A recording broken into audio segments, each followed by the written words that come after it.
نانا شفیع المذنبین ہیں. آپ کے ابا تو ایسے ہیں کہ علی جب تک کسی کو چٹھی نہیں دیں گے کوئی پل صراط سے سلامتی سے گزر بھی نہیں سکتا. آپ کے ابا تو وہ ہیں. اور آپ کی امی تو وہ ہیں بادشاہ کہ جب میدان محشر میں سب نفسی نفسی کریں گے تو شہزادے تیری امی جب پل صراط سے گزرے گی تو اعلان ہوگا محشر والو اپنی گردنوں کو جھکا لو, آنکھوں کو بند کر لو, فاطمہ بنت محمد پل صراط سے گزر رہی. نانا ایسے, ابا ایسے, امی ایسی, اور آپ اپنی مغفرت کے لیے رو رہے ہیں, آپ اپنی بخشش کے لیے رو رہے ہیں. اب سننا امام حسن بصری کے سوال پر امام حسن کا جواب کیا تھا. امام حسن کہتے ہیں حسن بصری کیا تم نے قرآن کی آیت نہیں پڑھی جب میرے نانا پر آیت نازل ہوئی وَأَنذِرْ عَشِيرَتَكَ الْأَقْرَبِينَ, اے میرے محبوب اپنے خاندان والوں کو ڈراؤ, اپنے رشتہ داروں کو ڈراؤ. خاص طور پہ نبی کے خاندان کے لیے آیت اتر رہی ہے, محبوب اپنے خاندان والوں کو ڈراؤ. تو جب اللہ کے رسول پہ آیت نازل ہوئی کہ اپنے خاندان والوں کو ڈراؤ, امام حسن کہہ رہے ہیں میں صرف نقل کر رہا ہوں, جس کو بھی باتیں کرنا ہے وہ بندہ نواز سے باتیں کرے, جس کو اعتراض کرنا ہے وہ امام حسن پہ اگر کر سکتا ہے تو کرے.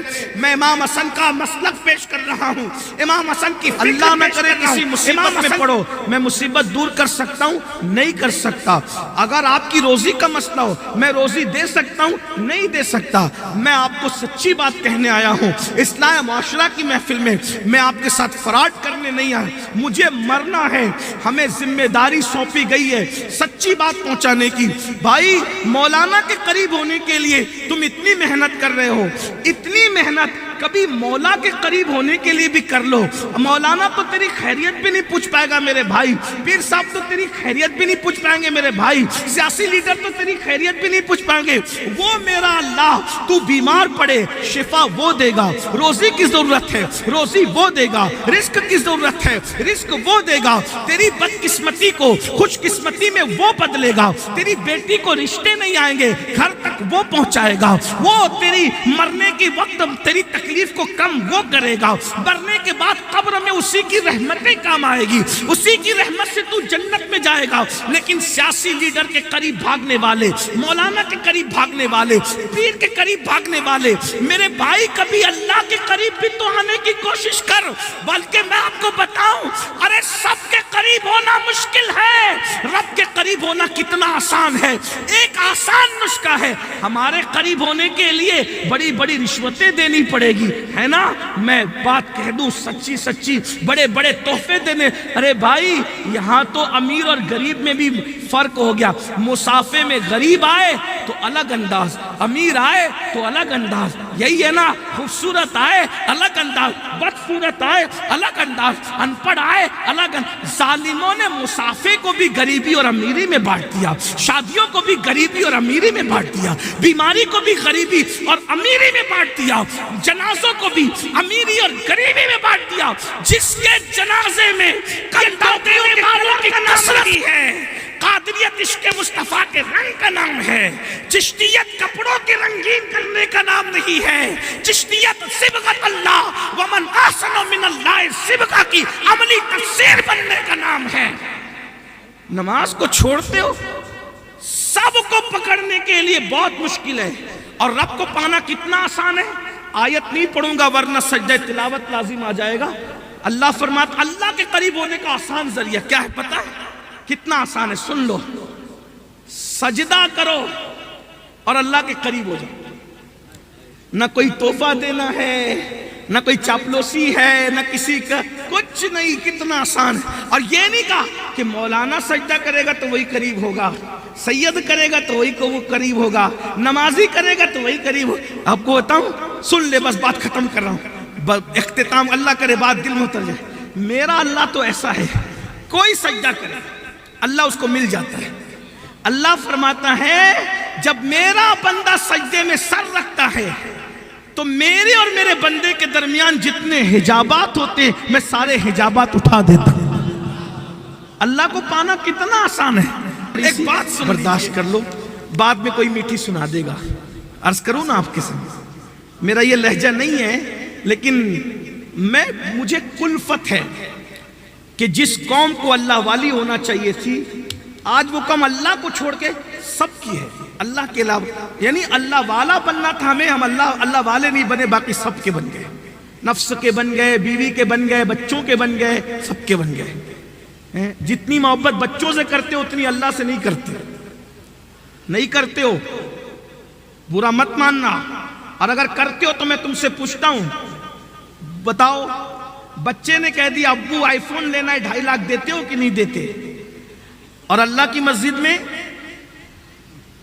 بیٹے کو 2.5 لاکھ دیا، دل پہ بوجھ نہیں ہوا، اور اللہ کی مسجد میں چندے میں 10 کی نوٹ بھی دیتے ہو تو دیکھ کے دیتے ہو جو کہیں نہیں چلے گی، انہیں یہاں چلائیں، ہنسنے کی بات نہیں۔ ہاں ماشاءاللہ، اچھا، بہت اچھا، 2 کروڑ کی مولانا مسجد بنا رہے، بہت اچھی بات ہے، اللہ تعالیٰ آسان کرے۔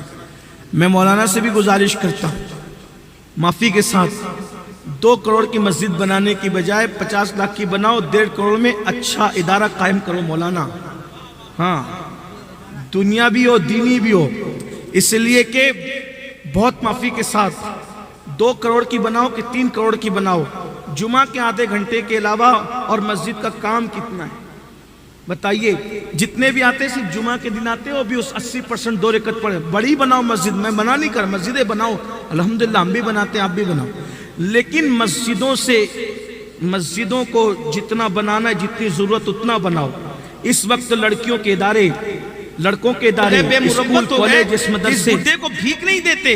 جنید بغدادی کہتے ہیں بڈھے کو بھیک نہیں دیتے، یہ بے غیرت نہیں ہوئے، یہ بڈھا پاپی ہوگا، پاپی، اس نے جوانی میں پاپ کی ہوں گے، اس لیے اس کو بڑھاپے میں بھیک نہیں مل رہی ہے۔ جب لوگوں نے تحقیق کی تو پتا چلا کہ واقعی ایسا تھا۔ یاد رکھنا، آج جوانی کے نشے میں مسجدوں سے دور، گناہوں سے قریب، زنا کے اڈوں کو، شراب کے اڈوں کو، جوؤں کے اڈوں کو، لڑکی بازی، لڑکے بازی، اس میں زندگی گزار رہے ہو، راتوں کو عیاشیوں میں گزار رہے ہو۔ سنو، جوانی جانے کے لیے آتی ہے، یہ جوانی ایک دن چلی جائے گی، ہر وقت جوانی نہیں رہے گی۔ بڑھاپا اتنا دردناک ہوگا، شراب پینے والوں، نشہ کرنے والوں، ماں باپ کو ستانے والوں، بہنوں پہ ظلم کرنے والوں، پڑوسیوں کو ستانے والوں، لوگوں پہ ظلم کرنے والوں، جوانی میں پاپ اور جرائم کرو گے تو بڑھاپا اللہ اتنا دردناک دے گا کہ بھیک مانگو گے تو بھیک نہیں ملے گی، بستر میں تڑپو گے، رو گے، موت مانگو گے تو موت نہیں ملے گی۔ یاد رکھنا، میں بددعا کے طور پہ نہیں کہہ رہا ہوں، بزرگوں کے لکھے ہوئے جملے ہیں۔ جوانی کو گندگی میں مت گزارو، توبہ کر لو، نیکیوں کی طرف آؤ، اچھے عمل کی طرف آؤ تو اللہ اکبر۔ زلیخا کو کون سے دن آ گئے؟ یوسف علیہ السلام تو پاک دامنی کی برکت سے بادشاہ بن گئے، زلیخا کھانے کو محتاج ہو گئی۔ اب زلیخا روتے روتے بوڑھی بھی ہو گئی، بینائی بھی کمزور ہو گئی، تو زلیخا، اس کا ایک بت تھا، اس کا خدا تھا، معبود باطل اس کا، تو اس کو کہتی یا صنمی، یا صنمی، یا صنمی، مجھے ملا دے میرے محبوب سے، مجھے ملا دے میرے محبوب سے، یعنی اپنے خدا کو کہتی ملا میرے محبوب سے، ملا میرے محبوب سے۔ ظاہر سی بات ہے، جو اپنی ناک پر بیٹھی ہوئی مکھی نہیں ہٹا سکتا تو وہ کیا ملا سکتا تھا محبوب سے؟ زلیخا صنمی صنمی صنمی کر رہی تھی، ایک دن غلطی سے زلیخا کی زبان سے نکل گیا یا صمدی، یا صمدی، یا صمد تو اللہ کا نام ہے نا، صنمی کہہ کر راتوں دن مانگتی رہی، نہ ملا، لیکن ایک دن غلطی سے نکلا یا صمدی، میرے محبوب سے مجھے ملا دے۔ اللہ نے کہا فرشتوں یوسف کے گھوڑے کی لگام پکڑ کے زلیخا کے گھر کی طرف پھیر دو۔ فرشتوں نے کہا مولا، اس نے غلطی سے تجھے پکارا۔ اس گلی کا گدھا ہوں میں جس میں مانگتے تاجدار پھرتے ہیں، پھول کیا دیکھو میری آنکھوں میں دشت طیبہ کے خار پھرتے ہیں، جان ہے جان کیا نظر آئے کیوں عدو گرد غار پھرتے ہیں،